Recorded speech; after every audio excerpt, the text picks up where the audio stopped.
let's make it busy, please. Jamie's in Tavistock. Afternoon to you, Jamie. Good afternoon, Lawrence. How are you? Yeah. I'm not holding it against you that you're in Devon, because I'm a Devonian. I lived a long time in Cornwall, mate. You're all right. Did you? Whereabout? Oh, all over the place. Newquay, Truro, St Morgan, all over the place. Okay, well, we managed to get rid of you. So, Jamie's in Tavistock. Are you a dog trainer? I am a dog trainer, Lawrence, yes.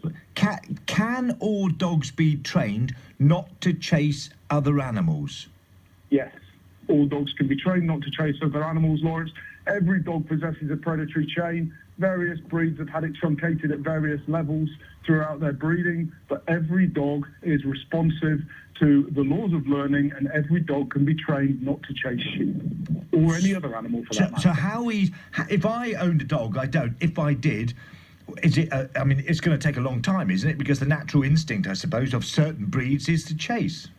Yeah, if you're talking about things like hunting dogs, your pointers or lurchers, hounds or whatever, terriers, dogs that are actually game focused, then yeah, if you're picking up a dog that's 4, 5, 6 years old with a great deal of rehearsal behind it, a lot of history of chasing, it's going to take you a little while more in terms of repetition and consistency than it is if you take a young dog. And obviously the level of input that you give to a younger dog is going to be lesser than is required for a dog that's got a great deal of rehearsal behind it. But the fact remains that every single dog is capable of having that instinct brought under control, what we call under stimulus control or under command. Have you failed to train a dog then? Ever? Have you faced a sort of brick wall? You could not train this particular dog? I've never come across a dog with a chase history within it that could not be brought under control.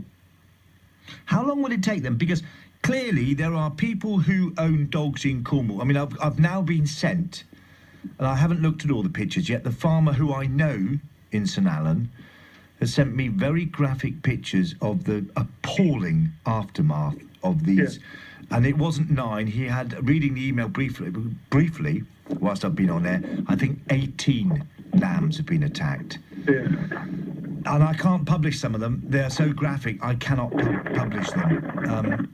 So what warning would you have, and how long would it take for the owner of that dog, who caused that disgusting aftermath, to train it? To give that dog... Lawrence, what it comes down to is it comes down to how the owner wishes to train the dog.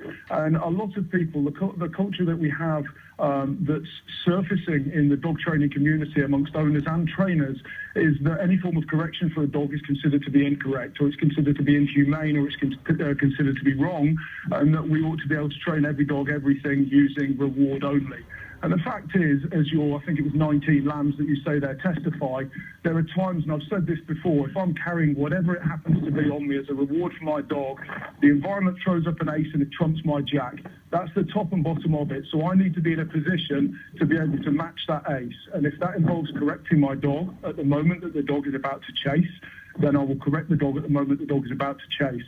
Because learning can only take place, Lawrence, when expectancies are disconfirmed. So when the dog expects something to happen and it doesn't happen, but what happens is something that the dog didn't expect to happen, then the dog's got to think. And that's where the training comes in the consistency of consequence and how the dog learns. Jamie, good talking to you. Thank you very much indeed. You, Lawrence. Thank you very much. You're very welcome. Get your dog trained. For goodness sake, just get it trained. It shouldn't cost you a fortune.